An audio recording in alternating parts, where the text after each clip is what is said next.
ನಮಸ್ಕಾರ ಸ್ನೇಹಿತರೆ, ನಿಮಗೆಲ್ಲ ಮಮತೆಯ ಜೀವನಕ್ಕೆ ಮಮತೆಯ ಸ್ವಾಗತ. ನಾನು ಮಮತಾ ಶಂಕರಿ. ಇವತ್ತು ನಾನು ಮಧ್ಯಾಹ್ನಕ್ಕೆ ಒಂದು ಉತ್ತರ ಭಾರತೀಯರ ಸಾಂಪ್ರದಾಯಿಕ ಅಡುಗೆಯನ್ನು ಮಾಡಿದ್ದೀನಿ. ಇದು ಉತ್ತರ ಭಾರತೀಯರ ಸಾಂಪ್ರದಾಯಿಕ ಅಡುಗೆ. ಅವರ ಎಲ್ಲ ಮನೆಗಳಲ್ಲೂ ಮಾಡ್ತಾರೆ. ಉತ್ತರ ಭಾರತದ ಎಲ್ಲ ರಾಜ್ಯಗಳಲ್ಲೂ ಇದನ್ನು ಮಾಡ್ತಾರೆ. ಕಡಿ ಅಂತ ಹೇಳ್ತಾರೆ ಅವರು ಇದನ್ನು. ಮಜ್ಜಿಗೆಯಲ್ಲಿ ಮಾಡೋದು. ಇದು ಮಹಾರಾಷ್ಟ್ರದವರಿಂದ ಹಿಡಿದು ಪ್ರತಿಯೊಂದು ಉತ್ತರ ಭಾರತದ ಎಲ್ಲ ರಾಜ್ಯಗಳಲ್ಲೂ ಮಾಡ್ತಾರೆ. ಯು ಪಿ, ಬಿಹಾರ, ಹರಿಯಾಣ, ರಾಜಸ್ಥಾನ, ಗುಜರಾತಿಯವರು ಎಲ್ಲರೂ ಮಾಡ್ತಾರೆ. ಆದರೆ ಸ್ವಲ್ಪ ಸ್ವಲ್ಪ ವ್ಯತ್ಯಾಸ ಇರುತ್ತೆ ಅವರಲ್ಲಿ. ಒಂದೊಂದು ರಾಜ್ಯದವ್ರದ್ದು ಒಂದೊಂದು ರೀತಿ ಇರುತ್ತೆ. ಅಂದರೆ ಹೆಚ್ಚು ವ್ಯತ್ಯಾಸ ಇಲ್ಲ. ಮೇಯ್ನ್ ಒಂದೇ ರೀತಿ ಇರುತ್ತೆ. ಸ್ವಲ್ಪ ಏನಾದರೂ ಮಸಾಲೆಗಳು ಒಂದೆರಡು ವಸ್ತುಗಳು ಆಚೆ ಈಚೆ ಇರುತ್ತೆ ಹಾಕೋದು ಅಷ್ಟೇ. ಬಾಕಿ ಎಲ್ಲ ಹಾಗೆ ಇರುತ್ತೆ. ತುಂಬ ರುಚಿಯಾಗುತ್ತೆ ಸ್ನೇಹಿತರೆ. ಇದು ಚಪಾತಿಗೂ ಚೆನ್ನಾಗಿರುತ್ತೆ, ಅನ್ನಕ್ಕೂ ಚೆನ್ನಾಗಿರುತ್ತೆ. ಕಡಿ ಅಂತ ಹೇಳ್ತಾರೆ ಇದನ್ನು ಅವರು. ಮಜ್ಜಿಗೆಯಲ್ಲಿ ಮಾಡೋದು. ಇದು ಮಜ್ಜಿಗೆ ನೋಡಿ ನಾನು ಇಟ್ಕೊಂಡಿದ್ದೀನಿ, ಹುಳಿ ಮಜ್ಜಿಗೆ. ಇದಕ್ಕೆ ಮಜ್ಜಿಗೆ ಹುಳಿ ಇರಬೇಕು. ಹುಳಿ ಕಡಿಮೆ ಇರಬಾರ್ದು, ತುಂಬ ಕಡಿಮೆ ಸಿಹಿ ಆಗಿ ಇರಬಾರ್ದು. ಮತ್ತು ಮಜ್ಜಿಗೆ ಆಗಬೇಕು, ಮೊಸರಲ್ಲ. ನೀವು ಮಾತ್ರ ಮಜ್ಜಿಗೆ ಇಲ್ಲ ಮೊಸರು ಅಂದರೆ ಅದನ್ನು ಸ್ವಲ್ಪ ಕಡಿದ್ಬಿಟ್ಟು ಮಿಕ್ಸಿಲಿ ರನ್ ಮಾಡಿಬಿಟ್ಟು ಮಜ್ಜಿಗೆ ಥರ ಮಾಡ್ಕೊಳ್ಳಿ. ಇದಕ್ಕೆ ನೋಡಿ 1 ಗ್ಲಾಸು ಕಡಲೆ ಹಿಟ್ಟನ್ನು ಹಾಕ್ತಾಯಿದ್ದೀನಿ. ಕಡಲೆ ಹಿಟ್ಟು ಮಿಕ್ಸ್ ಮಾಡ್ಕೊಂಡು ಮಾಡೋದು. ಕಡಲೆ ಹಿಟ್ಟಿದೆಯಲ್ವ, ನಾವು ಬೋಂಡ ಎಲ್ಲ ಮಾಡೋ ಕಡಲೆ ಹಿಟ್ಟು, ಅದೇ 1 ಗ್ಲಾಸ್ ಕಡಲೆ ಹಿಟ್ಟನ್ನು ತಗೊಂಡಿದ್ದೀನಿ. ಇದಕ್ಕೆ ಮಜ್ಜಿಗೆ ಸೇರಿಸ್ತಾ ಇದ್ದೀನಿ. ಈಗ ಅಳತೆ ಮಾಡಿ ಸೇರಿಸ್ತಾ ಇದ್ದೀನಿ ನಾನು. 1 ಗ್ಲಾಸ್ ಹಾಕಿದೆ. ಅದನ್ನು ಮಿಕ್ಸ್ ಮಾಡ್ಕೋಬೇಕು. ಇನ್ನೊಂದು 2 ಗ್ಲಾಸ್ ಹಾಕ್ತೀನಿ. ಫಸ್ಟಿಗೆ ಒಂದು ಸರಿ ಸ್ವಲ್ಪ ಮಿಕ್ಸ್ ಮಾಡ್ತೀನಿ. ಅದು ಗಂಟಾಗಬಾರ್ದು. ಗಂಟಾಗದ ರೀತಿ ಅದನ್ನು ಕಲಿಸ್ಕೋಬೇಕು. 2 ಗ್ಲಾಸ್ ಹಾಕಿದರೆ ಚೆನ್ನಾಗಿ ಕಲಿಸ್ಕೊಳ್ಳಿ. 2 ಗ್ಲಾಸ್ ಸಾಕು. ಫಸ್ಟಿಗೆ ಅಷ್ಟು ಹಾಕಿದರೆ ಸಾಕು. ಆಮೇಲೆ ಇನ್ನೊಂದು ಗ್ಲಾಸ್ ಸೇರಿಸ್ಕೊಳ್ತೀನಿ. 1 ಗ್ಲಾಸ್ ಕಡಲೆ ಹಿಟ್ಟಿಗೆ 3 ಗ್ಲಾಸು ಮಜ್ಜಿಗೆ ಸೇರಿಸ್ಕೊಳ್ತೀನಿ. ಹುಳಿ ಮಜ್ಜಿಗೆ. ಇದು ಆದಷ್ಟು ಹುಳಿ ಇದ್ದರೆ ಚೆನ್ನಾಗಿರತ್ತೆ ನಿಮಗೆ. ಆಮೇಲೆ ನೀರು ಮಾಡ್ಕೋತೀವಿ. ಏನಾದರೂ ಹುಳಿನೇ ಇರಲ್ಲ, ನೀರು ಮಾಡಿದಾಗ ಹುಳಿ ಕಡಿಮೆ ಆಗುತ್ತೆ. ಆದರೆ ಹುಳಿಯ ರುಚಿನೂ ಇರುತ್ತೆ. ಆವಾಗಲೇ ರುಚಿ ಆಗೋದು. ಹುಳಿ ಬೇಕು, ಇಲ್ಲಾಂದರೆ ಅದು ಚೆನ್ನಾಗಿ ಆಗಲ್ಲ. ನೀವು ಸಿಹಿ ಮಜ್ಜಿಗೆ ಮಾಡಿದರೆ ಚೆನ್ನಾಗಾಗಲ್ಲ, ಮೊಸರು ಮಾಡಿದರೂ ಚೆನ್ನಾಗಾಗಲ್ಲ. ಮೊಸರನ್ನು ಮಜ್ಜಿಗೆ ಥರ ಮಾಡ್ಕೊಳ್ಳಿ ನೀವು. ಸ್ವಲ್ಪ ಅದನ್ನು ಮಿಕ್ಸಿಲಿ ರನ್ ಮಾಡ್ಕೊಂಡು, ಮೊಸರು ಇದ್ದರೆ ನೀವು ಮೊಸರು ಹುಳಿ ಇಲ್ಲಾಂದರೆ ಹೊರಗೆ ಇಟ್ಕೊಳ್ಳಿ. ಒಂದು 5-6 ಗಂಟೆ ಹೊತ್ತು ಹೊರಗಡೆ ಇಟ್ಟರೆ, ಫ್ರಿಜ್ಜಿಂದ ತೆಗೆದುಬಿಟ್ಟು, ಆವಾಗ ಅದು ಹುಳಿ ಬರುತ್ತೆ. ಸ್ವಲ್ಪ ಬೇಗನೆ ತೆಗೆದಿಟ್ಬಿಟ್ರೆ, ನೀವು ಕಡಿ ಮಾಡ್ತೀರಾ ಅಂದರೆ ಅದಕ್ಕಿಂತ ಒಂದು 6-7 ಗಂಟೆ ಮೊದಲು ತೆಗೆದಿಟ್ಬಿಟ್ರೆ ಅದು ಹುಳಿ ಬರುತ್ತೆ. ಇದನ್ನು ಈ ಥರ ಚೆನ್ನಾಗಿ ಮಿಕ್ಸ್ ಮಾಡ್ಕೊಳ್ಳಿ. ಅಂದರೆ ಗಂಟುಗಳಾಗಬಾರ್ದು, ಗಂಟುಗಳು ಉಳಿಬಾರ್ದು. ಒತ್ತಿ ಒತ್ತಿ ಮಾಡಿಕೊಂಡು ಚೆನ್ನಾಗಿ ಮಿಕ್ಸ್ ಮಾಡಿ. ಹರಿಯಾಣ, ರಾಜಸ್ಥಾನ, ಪಂಜಾಬಿಗಳದ್ದು ಮಾಡ್ತಾರೆ, ಎಲ್ಲರೂ ಮಾಡ್ತಾರೆ. ಪಂಜಾಬಿಗಳಲ್ಲಿ ಸ್ವಲ್ಪ ಬೇರೆ ರೀತಿ ಇದೆ. ರಾಜಸ್ಥಾನ, ಗುಜರಾತಿಗಳಲ್ಲಿ ಸ್ವಲ್ಪ ಬೇರೆ ರೀತಿ ಇದೆ. ಯು ಪಿ, ಬಿಹಾರಿಯವ್ರದ್ದು ಸ್ವಲ್ಪ ಬೇರೆ ರೀತಿ ಇದೆ. ಇದು ನಾನು ಯು ಪಿ, ಬಿಹಾರಿಯವರ ರೀತಿಯಲ್ಲಿ ಮಾಡ್ತಾಯಿದ್ದೀನಿ. ಇನ್ನೊಂದು ಸಾರಿ ಬೇರೆ ಕಡೆದು ಮಾಡಿ ತೋರಿಸ್ತೀನಿ ನಾನು. ಸ್ವಲ್ಪ ಮಸಾಲೆಗಳು ಅದು ಇದು ಏನಾರು ಹೆಚ್ಚು ಹಾಕ್ಕೊಳ್ತಾರೆ ಅವರು. ವ್ಯತ್ಯಾಸ ಇದೆ. ಹೆಚ್ಚು ವ್ಯತ್ಯಾಸ ಇರಲ್ಲ. ಮಹಾರಾಷ್ಟ್ರದಲ್ಲೂ ಮಾಡ್ತಾರೆ ಇದನ್ನು. ಇದರ ಜೊತೆ ಪಕೋಡ ಅಂತಲೂ ಪಕೋಡ ಮಾಡಿ ಇದರ ಒಳಗಡೆ ಹಾಕೋದು ಇದೆ, ಕಡಿ ಪಕೋಡ ಅಂತ. ಇದಕ್ಕೆ ಉಪ್ಪು ಈಗಲೇ ಸೇರಿಸ್ಕೊಳ್ತಾ ಇದ್ದೀನಿ ರುಚಿಗೆ ತಕ್ಕಷ್ಟು. ಇದಕ್ಕೆ ಎಷ್ಟು ಬೇಕೋ ಅಷ್ಟು ಉಪ್ಪು ಸೇರಿಸ್ಕೊಂಡು, ಈಗ 1 ಚಮಚ ಅರಿಶಿನ ಪುಡಿ ಸೇರಿಸಿದೆ. ಮತ್ತು 1 ಚಮಚದಷ್ಟು ಇದು ಖಾರದ ಪುಡಿ ಸೇರಿಸ್ಕೊಂಡಿದ್ದೀನಿ. 1 ಚಮಚ ಸಾಕು ಖಾರದ ಪುಡಿ. ಆಮೇಲೆ ಹಸಿಮೆಣಸಿನ್ಕಾಯಿನೂ ಹಾಕ್ತೀವಿ. ಇದನ್ನೆಲ್ಲ ಸೇರಿಸ್ಬಿಟ್ಟು ಚೆನ್ನಾಗಿ ಮಿಕ್ಸ್ ಮಾಡ್ಕೊಳ್ಳಿ. ಅದನ್ನು ಕೂಡ ಸೇರಿಸ್ಬಿಟ್ಟು ಎಲ್ಲೂ ಉಳ್ಕೋಬಾರ್ದು, ಏನು ಗಂಟುಗಳೆಲ್ಲ ಉಳ್ಕೋಬಾರ್ದು. ಆ ಥರ ಚೆನ್ನಾಗಿ ಮಿಕ್ಸ್ ಮಾಡ್ಕೋಬೇಕು ಸರಿಯಾಗಿ ಕೈಯಲ್ಲಿ. ನಿಮಗೆ ಇದು ಮಿಕ್ಸ್ ಮಾಡೋದು ಕೈಯಲ್ಲಿ ಕಷ್ಟ ಆಗುತ್ತೆ ಅಂದರೆ ಎಲ್ಲವನ್ನು ಸೇರಿಸಿ ಮಿಕ್ಸಿಲಿ ಒಂದು ಸರಿ ತಿರುಗಿಸಿದ್ರೆ ಚೆನ್ನಾಗಿ ಮಿಕ್ಸ್ ಆಗುತ್ತೆ. ಕಡಲೆ ಹಿಟ್ಟು ಮಿಕ್ಸಿಗೆ ಹಾಕಿ 1-2 ಗ್ಲಾಸ್ ಮಜ್ಜಿಗೆನೂ ಹಾಕಿ ತಿರುಗಿಸ್ಬಿಡಿ. 1 ಸತಿ 2 ಸತಿ ತಿರುಗಿಸಿದ್ರೆ ಸಾಕು, ಚೆನ್ನಾಗಿ ಮಿಕ್ಸ್ ಆಗುತ್ತೆ. ನಾನೀಗ ಇದಕ್ಕೆ ನೀರು ಸೇರಿಸ್ಕೊಳ್ತಾ ಇದ್ದೀನಿ. ತುಂಬ ನೀರು ಸೇರಿಸ್ಕೋಬೇಕು. ನಿಮ್ಗೆ ಅಳತೆ ಎಷ್ಟು ಬೇಕು ಅಂದರೆ 9 ಪಟ್ಟು ಸೇರಿಸ್ಕೊಳ್ಳಿ. 1 ಗ್ಲಾಸು ಕಡಲೆ ಹಿಟ್ಟಿಗೆ 9 ಗ್ಲಾಸು ನೀರು. 9 ಗ್ಲಾಸು 10 ಗ್ಲಾಸ್ವರೆಗೂ ಸೇರಿಸ್ಕೋಬೋದು. ಈಗ ನಾನು 5-6 ಗ್ಲಾಸ್ ಸೇರಿಸಿದೆ. ಅದರಿಂದ ಇದರಲ್ಲಿ ಈ ಪಾತ್ರದಲ್ಲಿ ಆಗ್ತಾಯಿಲ್ಲ, ಆಮೇಲೆ ಸೇರಿಸ್ಕೊಳ್ತಾ ಇದ್ದೀನಿ. ಇದನ್ನು ಚೆನ್ನಾಗಿ ಮಿಕ್ಸ್ ಮಾಡ್ಕೊಳ್ಳಿ. ಈ ಥರ ಪೂರ್ತಿ ಚೆನ್ನಾಗಿ ಕಲಿಸ್ಕೋಬೇಕು. ಇದು ಗಂಟುಗಳೆಲ್ಲ ಉಳಿಬಾರ್ದು. ಅದಕ್ಕೆ ಫಸ್ಟ್ ಗಂಟಾಗದಂಗೆ ಫಸ್ಟ್ ಕಡಲೆ ಹಿಟ್ಟು ಕಲಿಸ್ಬಿಟ್ಟು ಆಮೇಲೆ ನೀರು ಸೇರಿಸ್ಕೊಳ್ಳಿ.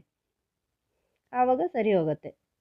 ನನಗೀಗ ಕರೆಂಟ್ ಇಲ್ಲ ಇಲ್ಲಿ, ಅದಕ್ಕೆ ನಾನೀಗ ತೆಂಗಿನಕಾಯಿ ರುಬ್ಬಕ್ಕೆ ಸಾಧ್ಯ ಇಲ್ಲ ಅಂತ ಈ ಥರದ ಅಡುಗೆ ಮಾಡ್ತಾಯಿದ್ದೀನಿ. ತೆಂಗಿನಕಾಯಿ ರುಬ್ಬೋದಿಲ್ಲ ಅದು ಇದರಲ್ಲಿ, ಅದಕ್ಕೋಸ್ಕರ. ಈಗ ಇದನ್ನು ಒಗ್ಗರಣೆ ಹಾಕೋಕ್ಕೆ ನಾನು ಪಾತ್ರೆ ಇಟ್ಟಿದ್ದೀನಿ. ಪಾತ್ರೆಯಲ್ಲಿ ಎಣ್ಣೆ ಹಾಕಿ ಒಂದು 4-5 ಚಮಚದಷ್ಟು ಎಣ್ಣೆ ಹಾಕಿ ಇಟ್ಟಿದ್ದೀನಿ ಒಗ್ಗರಣೆ ಹಾಕೋಕ್ಕೆ. ಒಗ್ಗರಣೆ ಅಂದರೆ ಇದು ಫಸ್ಟಿಗೆ ಹಾಕೋದು. ಮೇಲಿಂದ ಬೇರೆ ಒಗ್ಗರಣೆ ಹಾಕ್ತೀವಿ, ಇದು ಬೇರೆ. ದಪ್ಪ ತಳದ ಪಾತ್ರ ತಗೊಳ್ಳಿ ಆದಷ್ಟು. ಇದಕ್ಕೆ 1 ಚಮಚದಷ್ಟು ಜೀರಿಗೆ ಹಾಕಿದೆ. ಎಣ್ಣೆ ಬಿಸಿ ಆದಾಗ ಜೀರಿಗೆ ಹಾಕಿದೆ 1 ಚಮಚದಷ್ಟು. ದಪ್ಪ ತಳದ ಪಾತ್ರ ಆದರೆ ಚೆನ್ನಾಗಿರುತ್ತೆ. ಒಂದು ಅರ್ಧ ಚಮಚದಷ್ಟು ಮೆಂತ್ಯ ಕಾಳು ಹಾಕಿದ್ದೀನಿ ಇದಕ್ಕೆ. 1 ಚಮಚ ಜೀರಿಗೆ, ಅರ್ಧ ಚಮಚ ಮೆಂತ್ಯ ಕಾಳು. ಇದು ಸಿಡಿಯೋವರೆಗೂ ಕಾಯಿರಿ. ಸ್ವಲ್ಪ ಇದು ಶುಂಠಿನ ಚಿಕ್ಕ ಚಿಕ್ಕದಾಗಿ ತುಂಡು ಮಾಡಿ ಹಾಕ್ತಾಯಿದ್ದೀನಿ. ಶುಂಠಿ ಚೆನ್ನಾಗಿರುತ್ತೆ, ಮಜ್ಜಿಗೆ ಜೊತೆ ರುಚಿಯಾಗಿರುತ್ತೆ. ಮೆಂತ್ಯ ಕಾಳು ಅದೇ ಥರ ಒಂಥರ ಪರಿಮಳ ಕೊಡುತ್ತೆ. ಇದು ಸ್ವಲ್ಪ ಶುಂಠಿ ಬಾಡುವವರೆಗೂ ಸ್ವಲ್ಪ ಬಾಡಿಸ್ಕೊಳ್ಳಿ. ಕರೆಂಟ್ ಇಲ್ಲ ಸ್ನೇಹಿತರೆ, ಇವತ್ತು ನಮ್ಮ ಮನೇಲಿ ಇಡೀ ದಿನ ಇಲ್ಲ.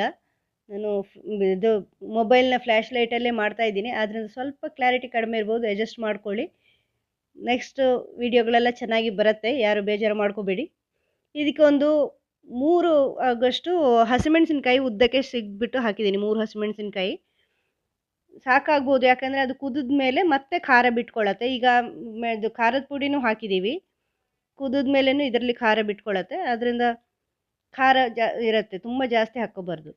ಇದನ್ನು ಈಗ ಇದಕ್ಕೆ ಈ ಮಜ್ಜಿಗೆ ನಾವು ಕಲಸಿ ಇಟ್ಟಿದ್ದೀವಲ್ವ ಕಡಲೆ ಹಿಟ್ಟು, ಅದನ್ನು ಸೇರಿಸ್ಕೊಳ್ತಾ ಇದ್ದೀನಿ. ಫುಲ್ ಕಲಸಿ ಅದರಲ್ಲಿ ಇರೋದನ್ನೆಲ್ಲ ಸೇರಿಸ್ಕೊಳ್ತಾ ಇದ್ದೀನಿ. ತಳದಲ್ಲಿ ನಿಂತ್ಕೋಬಾರ್ದು, ಕಡಲೆ ಹಿಟ್ಟು ತಳದಲ್ಲಿ ನಿಂತ್ಕೊಳ್ಳುತ್ತೆ. ಅದನ್ನೆಲ್ಲ ಮಿಕ್ಸ್ ಮಾಡಿಕೊಂಡು ಹಾಕ್ಕೊಳ್ಳಿ. ಎಲ್ಲನೂ ಹಾಕ್ಕೊಳ್ಳಿ. ಅದು ನೀರು ಮಾಡಿ ಇಟ್ಟಿದ್ದೀವಲ್ವ ಕಡಲೆ ಹಿಟ್ಟು ಮಿಕ್ಸ್ ಮಾಡಿರೋದು, ಈ ಒಗ್ಗರಣೆ ಮೇಲೆ ಇದನ್ನು ಹಾಕ್ಕೋಬೇಕು. ಇದಕ್ಕೆ ಇದೀಗ ದಪ್ಪ ಇದೆ ನೋಡಿ. ನಾನು ಪೂರ್ತಿ 9 ಗ್ಲಾಸ್ ಆಗೋಷ್ಟು, ಅಂದರೆ 9 ಪಟ್ಟು ಹಾಕಿರಲಿಲ್ಲ, ಕಡಿಮೆ ಇದೆ. ಇದು ಕುದಿಯುವಾಗ ಇನ್ನೂ ದಪ್ಪ ಆಗುತ್ತೆ. ಅದಕ್ಕೆ ಒಂದು 2-3 ಗ್ಲಾಸು ಮತ್ತೆ ನೀರು ಸೇರಿಸ್ಕೊಂಡೆ ನಾನು. ನೀವು ನೋಡ್ಕೊಂಡು ಹಾಕ್ಕೊಳ್ಳಿ, ಬೇಕಾಗತ್ತೆ ಅಷ್ಟು. ಸಾಮಾನ್ಯ ನಿಮ್ಗೊಂದು ಅಳತೆಗೆ ನಾನು ಹೇಳಿರೋದು 9 ಪಟ್ಟು ಅಂತ. ಅಂದರೆ ನೀರು ಮಾಡ್ಕೋಬೇಕು. 1 ಗ್ಲಾಸಿಗೆ 9 ಗ್ಲಾಸ್ ಅಂದರೆ, ಅಥವಾ 10 ಗ್ಲಾಸು ಹಾಕ್ಕೋಬೋದು ನೀವು. ಕರೆಕ್ಟಾಗಿ ಬರುತ್ತೆ ಇಷ್ಟು ಹಾಕಿದರೆ. ಇದನ್ನು ಕುದಿಸ್ಕೋಬೇಕು, ಕೈ ಬಿಡದೆ ಹೀಗೆ ತಿರುಗಿಸ್ತಾ ಕುದಿಸ್ಕೋಬೇಕು. ಈಗ ಫ್ಲೇಮ್ ಹೈ ಮಾಡ್ಕೋಬೋದು. ನೀವು ಒಗ್ಗರಣೆ ಹಾಕುವಾಗ ಹೈ ಫ್ಲೇಮ್ ಮಾಡ್ಕೋಬೇಡಿ. ಮತ್ತು ಮಜ್ಜಿಗೆ ಅದಕ್ಕೆ ಹಾಕ್ತೀವಲ್ವ, ಈಗ ಕಡಲೆ ಹಿಟ್ಟಿನ ಮಿಕ್ಸ್ ಮಾಡಿರೋದನ್ನು ಹಾಕಿದ್ದೀವಲ್ವ, ಆವಾಗಲೂ ಫ್ಲೇಮು ಚಿಕ್ಕದಾಗಿ ಇಟ್ಕೊಳ್ಳಿ. ಫ್ಲೇಮು ದೊಡ್ಡದಾಗಿ ಇಟ್ಕೊಂಡ್ರೆ ಕೈಗೆ ಎಲ್ಲ ಬಿಸಿರ ಇಟ್ಕೊಳ್ಳುತ್ತೆ. ಈಗ ಆಮೇಲೆ ಹೈ ಫ್ಲೇಮ್ ಮಾಡಿ ಕುದಿಸ್ಬಿಡಿ. ಈಗ ನೋಡಿ ಕುದೀತಾ ಇದೆ, ಕೈ ಬಿಡದೆ ಕುದಿಸ್ಬಿಡಿ, ಯಾಕೆಂದರೆ ಕಡಲೆ ಹಿಟ್ಟು ತಳ ಹತ್ಕೊಳ್ಳುತ್ತೆ. ಅದಕ್ಕೆ ನೋಡಿ ಕುದೀತಾ ಬಂತಿದೆ, ಈಗ ಕುದೀತಿದೆ ನೋಡಿ. ನಿಮಗೆ ಅದು ಗಳಗಳ ಕುದಿಯೋದು ಗೊತ್ತಾಗಲ್ಲ, ಯಾಕಂದರೆ ಕಡಲೆ ಹಿಟ್ಟಿದೆಯಲ್ವ ಅದರಲ್ಲಿ, ಅದರಿಂದ ಮೇಲೆ ಬರ್ತಾ ಇದೆ ನೋಡಿ. ಅದು ಪಾತ್ರೆಯಲ್ಲಿ ಮೇಲೆ ಬರೋದು ಗೊತ್ತಾಗುತ್ತೆ ನಿಮಗೆ. ಅದು ಕುದಿದಿದೆ, ದಪ್ಪನೂ ಆಗಿದೆ ನೋಡಿ. ಇದೀಗ ಕುದ್ದಾಗ ಗೊತ್ತಾಗತ್ತಲ್ಲ, ದಪ್ಪ ಆಗಿದೆ. ನೀವು ಇನ್ನೂ ತೆಳುಬೇಕು ಅಂದರೆ ಸ್ವಲ್ಪ ನೀರು ಸೇರಿಸ್ಕೊಳ್ಳಿ. ದೊಡ್ಡ ಪಾತ್ರೆ ಇಟ್ಕೊಳ್ಳಿ. ಇದು ನಂದು ಫುಲ್ ಆಗಿದೆ ಈ ಪಾತ್ರೆಯಲ್ಲಿ. ಅದರಿಂದ ಇದು ಫ್ಲೇಮು ಚಿಕ್ಕದು ಮಾಡ್ಕೊಳ್ಳಿ ಹಿಂಗೆ ಕುದಿಯುವಾಗ, ಇಲ್ಲಾಂದರೆ ಉಕ್ಕು ಹರಿದು ಬಿಡುತ್ತೆ, ಅಂದರೆ ಪಾತ್ರೆಯಿಂದ ಕೆಳಗೆ ಬೀಳ್ಬೋದು ಉಪ್ಪಿಟ್ಟು. ಅದರಿಂದ ನೋಡ್ಕೊಳ್ಳಿ, ಸ್ವಲ್ಪ ಹುಷಾರಾಗಿ ಕೈ ಬಿಡದೇ ಕುದಿಸಿ. ಈಗ ಚೆನ್ನಾಗಿ ಕುದಿದಿದೆ, ಅದು ಚೆನ್ನಾಗಿ ಕುದಿಬೇಕು. ಕುದಿದ್ಮೇಲೆ ಆಫ್ ಮಾಡಿ. ನೀವು ದೊಡ್ಡ ಪಾತ್ರೆ ತೊಗೊಂಡ್ರೆ ಚೆನ್ನಾಗಿ ಕುದಿಸೋಕ್ಕಾಗುತ್ತೆ. ಸ್ವಲ್ಪ ನೀರು ಇನ್ನೂ ಹೆಚ್ಚು ಸೇರಿಸಿ, ಒಂದು 2 ಗ್ಲಾಸ್ ಬೇಕಾದ್ರೆ. ಈಗ ಅದರ ಮೇಲಿಂದ ಒಗ್ಗರಣೆ ಹಾಕ್ಕೊಳ್ತಾ ಇದ್ದೀನಿ. ಅದನ್ನು ಆಫ್ ಮಾಡಿದೆ, ಅಲ್ಲಿಗೆ ಆಯಿತು ಕಡಿ. ಇದಕ್ಕೊಂದು ಒಗ್ಗರಣೆ ಹಾಕ್ತೀವಿ, ಅದು ಪರಿಮಳ ಆಗುತ್ತೆ, ರುಚಿ ಆಗುತ್ತೆ. ಅದಕ್ಕೆ ಒಗ್ಗರಣೆನೂ ಹಾಕ್ಕೋಬೇಕು. ಎಣ್ಣೆ ಹಾಕಿದ್ದೀನಿ 4 ಚಮಚ, ಒಂದು 2-3 ಚಮಚದಷ್ಟು ಎಣ್ಣೆ ಹಾಕಿದ್ದೀನಿ. ಸ್ವಲ್ಪ ಜಾಸ್ತಿ ಎಣ್ಣೆ ಬೇಕು ಅದಕ್ಕೆ ಒಗ್ಗರಣೆಗೆ, ಅಲ್ಲಿಂದ ಅಲ್ಲಿಗೆಲ್ಲ. ಎಣ್ಣೆ ಬಿಸಿ ಆದಮೇಲೆ ಒಂದು ಒಣಮೆಣಸಿನ್ಕಾಯಿ, ಜೀರಿಗೆ 1 ಚಮಚ, ಮತ್ತು ಇಂಗು ಹಾಕ್ಕೊಳ್ತಾ ಇದ್ದೀನಿ. ಇದು ಜೀರಿಗೆ ಒಗ್ಗರಣೆ, ಸಾಸಿವೆ ಹಾಕಲ್ಲ, ಜೀರಿಗೆ ಹಾಕೋದು. ಉತ್ತರ ಭಾರತೀಯರು ಜೀರಿಗೆ ಜಾಸ್ತಿ ಉಪಯೋಗಿಸೋದು. ಕರಿಬೇವು ಹಾಕಿದೆ.